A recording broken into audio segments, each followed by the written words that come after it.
bukan hanya ayam kampung, sekarang banyak sekali di kalangan masyarakat menengah ke bawah juga membudidayakan ternak entok, baik itu skala rumahan maupun skala besar. Tentunya hal ini cukup baik responnya untuk nilai pasar, dan tentunya untuk kebutuhan pasar pun akan bisa tercukupi dengan banyaknya para peminat peternakan entok di kalangan masyarakat menengah ke bawah. Entok memang bisa dikatakan hewan yang makannya rakus dan kotor, karena kebiasaan hidup dengan air ini yang menyebabkan tempat tinggal entok itu lebih cenderung kotor. Seperti halnya bebek, entok juga memang lebih suka bermain dengan air, walaupun tidak kuat dengan dingin. Tetapi hal ini bisa kita kendalikan kalau kita sebagai peternak itu bisa selalu membersihkan kandang minimal 2 kali sehari agar kesehatan ternak kita selalu terjaga, dan tentunya kenyamanan dan rasa bau di kandang itu hilang jika kita sering rutin untuk membersihkan kandang.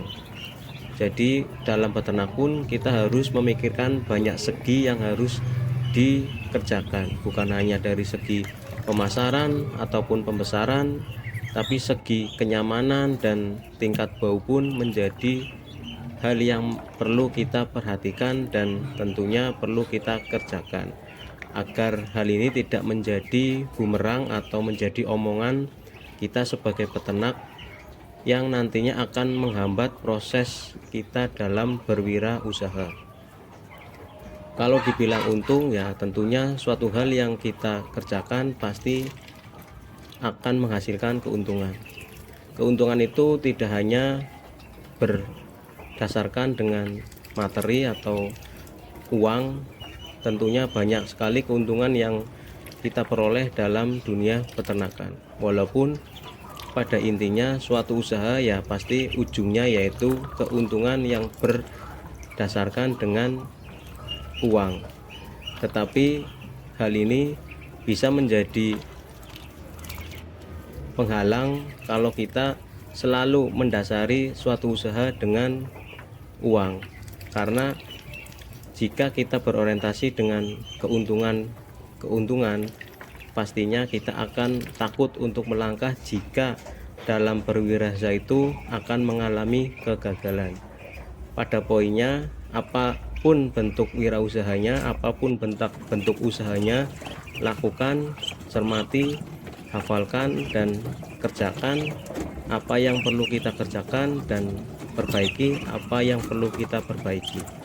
Otomatis untuk hasil pastinya akan mengikuti apa yang kita kerjakan, dan tidak lain dalam usaha pun pasti ada campur tangan rezeki dari Allah Subhanahu wa Ta'ala. Itu tidak akan luput karena kita hanya seorang hamba yang memang hanya bisa berusaha dan berikhtiar. Tentunya segala rezeki yaitu yang menentukan di atas. Tetapi ketika kita tidak mau berubah, ketika kita tidak mau mengerjakan apapun, ya tentunya hasilnya akan sama. Seperti roda itu harus berputar. Jika berputar pastinya ada gerakan. Jika ada gerakan pastinya ada jarak, dan seterusnya. Jadi tetap semangat, tetap berjuang, dan jangan putus asa.